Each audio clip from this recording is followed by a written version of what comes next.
did you invest in your education? Why did you invest in your career? And why did you invest in your personal development? I'm sure you did all those because you wanted something better for yourself, and you went all out to do it. And you know what those things cost you. You never thought of giving up, did you? My name is Sandra Ezeji Anyaele. I am your Marriage Foundation Reality Coach. I want to thank everybody that has subscribed to my YouTube channel. I want to also beg those that have not subscribed to please subscribe to my YouTube channel. This is a life-changing channel. Please subscribe to my YouTube channel. Today, we are going to talk about something that is very important. I say it's very important because it is hardly talked about. Yes, I'm always saying so because most of the things I talk about on this channel are things that are hardly talked about. And I've decided to talk about them because if you don't talk about them, they always create problems. And there's no way the newlyweds or those that are about to wed will know about all these things without our talking about them. So today's topic is how to invest in your marriage. Just like every other investment you make in life, investing in your marriage or in your relationship is also very important. It's very important because you want your marriage to be successful. You want to have a joyful home. So you have to invest in it. It's not only when you have problems in your marriage that you think of what to do. When you invest in your marriage, you even avoid the problem before they even arrive. Today, I'm going to tell you 4 things that will help you when you want to invest in your marriage.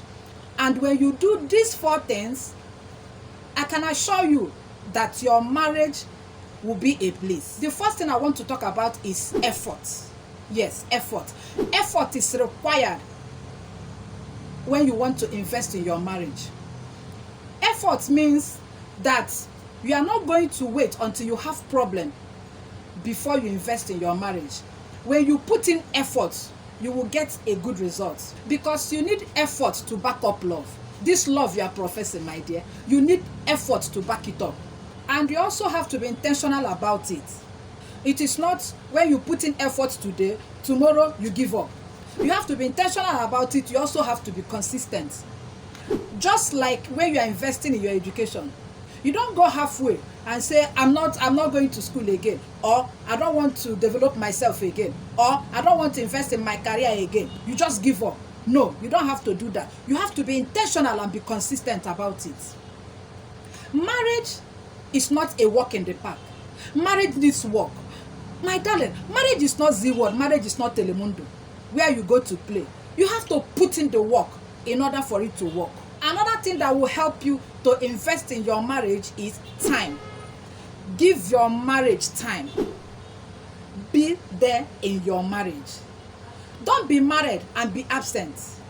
If you are married and you want to remain married, you have to give it your all. You have to put in the time. Yes, you have to do so. Putting in the time means a lot of things. It could mean going on a vacation so that both of you will have time for each other. Yes, it could be that. It could also be going out on a date. It could also be that, because time means being present in your marriage. Don't be an absentee spouse. It is very dangerous. Don't be an absentee spouse. It's very dangerous. Remember, I am talking about the man. I am talking about the woman. I don't believe in it is the man's fault. It is the woman's fault. It can be anybody's fault. So be present in your marriage. Give your marriage that time that it requires. It goes a long way to strengthening the bond in your union. Don't leave it for your husband. Don't leave it for your wife. Don't say, it's my husband that is supposed to do this. It's my wife that is supposed to do that. No. Put in the time that is required. Be intentional too in doing this. All the 4 things I'm going to mention today, you have to be intentional about them. 1, you should not say, I have to do this because it is this one. I have to do that because it is. All 4 of them are important. Yes, they are all important. So all 4 of them requires intentionality and what? Consistency. One is not more important than the other. So give your marriage, invest in time.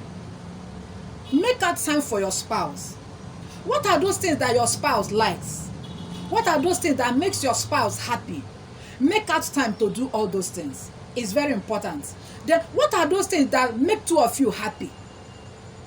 Also make out time. Both of you make out time to make each other happy. It's also very important. Another way to invest in your marriage is by being patient.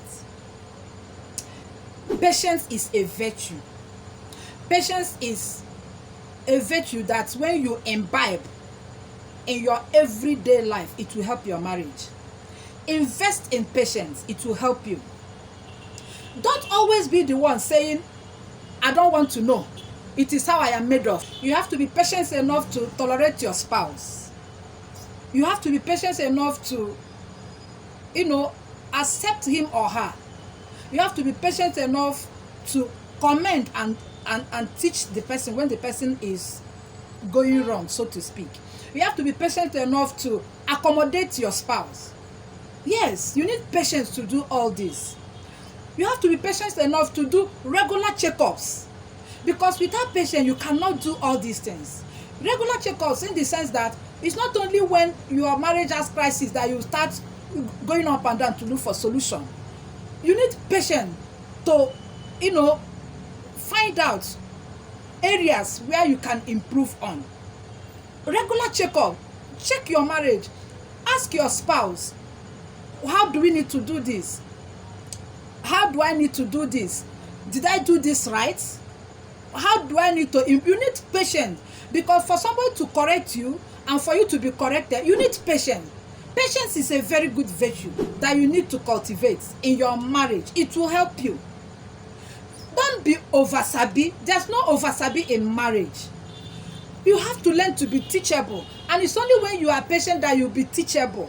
You should learn to repair. If you are corrected, make amends. You have to be patient to take corrections. You have to be patient to, be willing to accept that correction.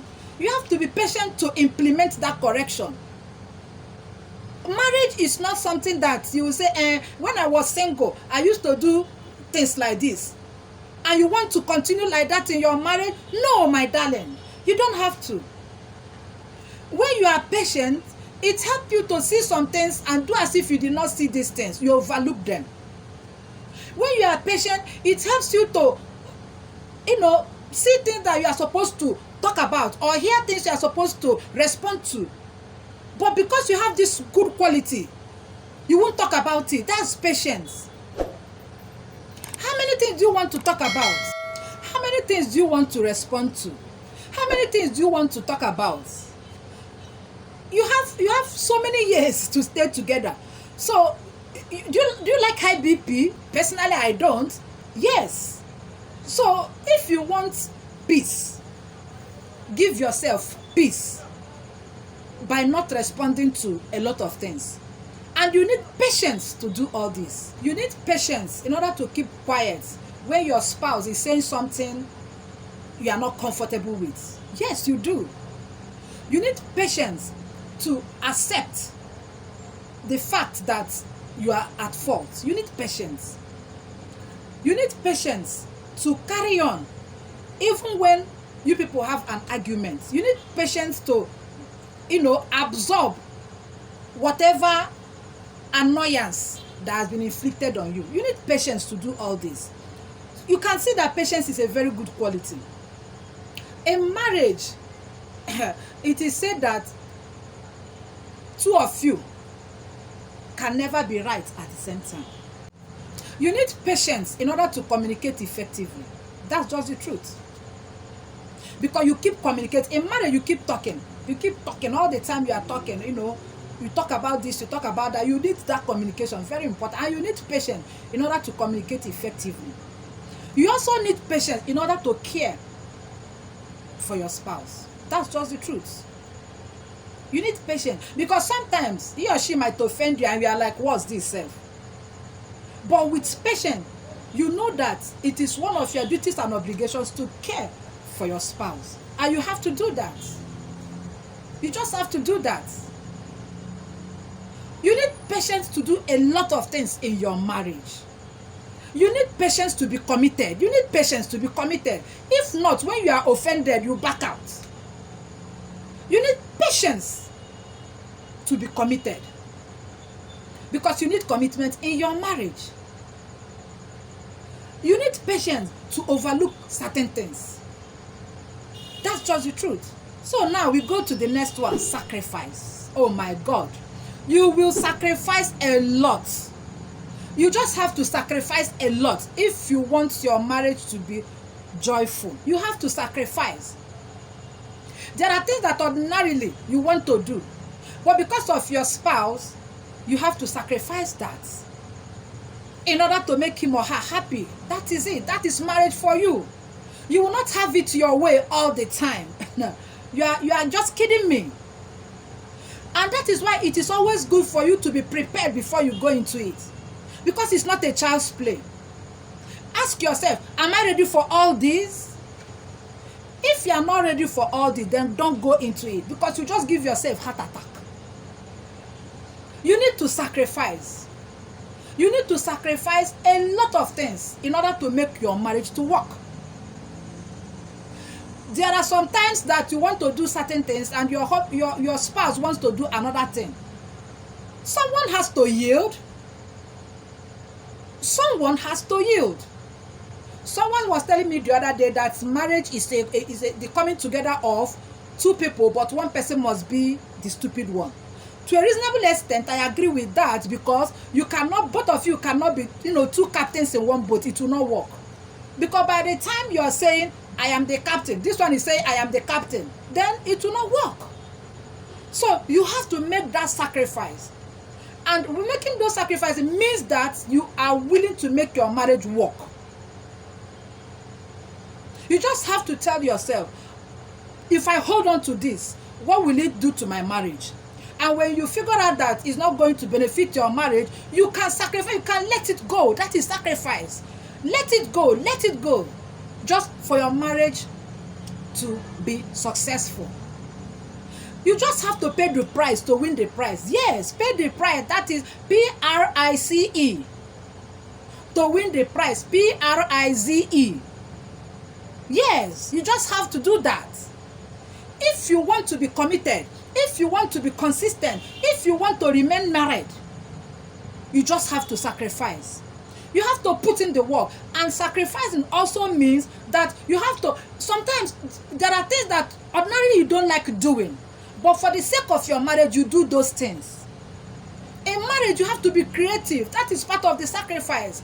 You don't like a particular kind of food, but because your spouse likes, you have to make the food and make it taste good for your spouse to enjoy it. You don't say because you don't like the food, your spouse will go hungry.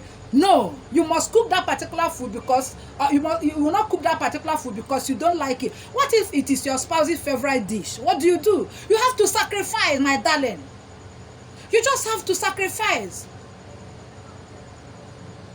In marriage, you have to be creative. Do things that will spice up your marriage. Different things. Don't be doing the same thing over and over again. Your marriage will be boring. And I don't want your marriage to be boring. I am doing what I'm doing to make you know or to help you so that your marriage will be a bliss. You can do that. Don't wait for your spouse to do one before you do two. No. If it is in your power to do two, do it. If it is in your power to sacrifice so that your marriage will work, do it. Make that sacrifice. It is because of two of you. The marriage is for two of you. And now that you are newly married, you start like that so that even when God blesses you with children, your children will see that you are there for each other. You are making sacrifices for each other. You don't have money, but you are making sacrifice to make sure that there is food in your home. It is a huge sacrifice because it's not easy. There are things that is not obtainable. There are things that you cannot do ordinarily. But because you want your marriage to work, you have to do those things for your marriage to work if it is in your capacity to do that. Don't wait for your spouse. It is sacrifice. It's not going to be easy. But you have to do it because the end result is going to be good. If you put good investment, you reap good investment. That is the truth. If If you plant good things in your marriage, you will reap good things. Garbage in, garbage out. It is what you put in that you will get. There's no two ways about it. Invest in your marriage. It is your own marriage. It is not your siblings' marriage. It is not your friend's marriage. It is not your parents' marriage. It is your own marriage. Invest in it. Whatever it takes you, whatever it will take you to make your marriage work, do it. Bring out different style. Use different avenues to make your marriage work. Invest in your marriage because the end result is going to be good. Because you know the end result is going to, that is why you are going to continue investing. If you do this one and it's not working, do another one. Re-strategize so that it will work. Have it at the back of your mind that you want your marriage to work. Thereby make good investment. If you make bad investment, you will reap bad fruits. And I don't want you to reap bad fruit. Make good investment. At the end of the day, you are the one to benefit. And you will be happy. Everybody will be happy. Don't give your spouse reason, to regret marrying you. Don't give your spouse reason to start thinking about and say, if I had known. Give your spouse reason to always thank God for getting married to you. Let it be your determination today to make your marriage work. Invest in your marriage so that your marriage will work. I hope I've made sense. I hope the 4 points I mentioned that will help you to invest in your marriage, I hope you took note of them. If this video made sense to you, please give it a thumbs up. Share this video. Like this video. I want this video to reach as many people as possible, especially those contemplating marriage, especially those that are newly married, so that they will start from the beginning, so that they will get it right from the beginning. Yes, even if you've been married for so many years, you can also, go back and do something right. You can do that. I just decided to start from the foundation because the foundation determines how the journey will be. Start right so that you end well. Please, I am pleading with you. Start right. Start from the beginning and your marriage will be a joyful one. Turn on the notification bell so that anytime I upload a new video, you will be the first to know. Subscribe to my channel. I will see you in my next video.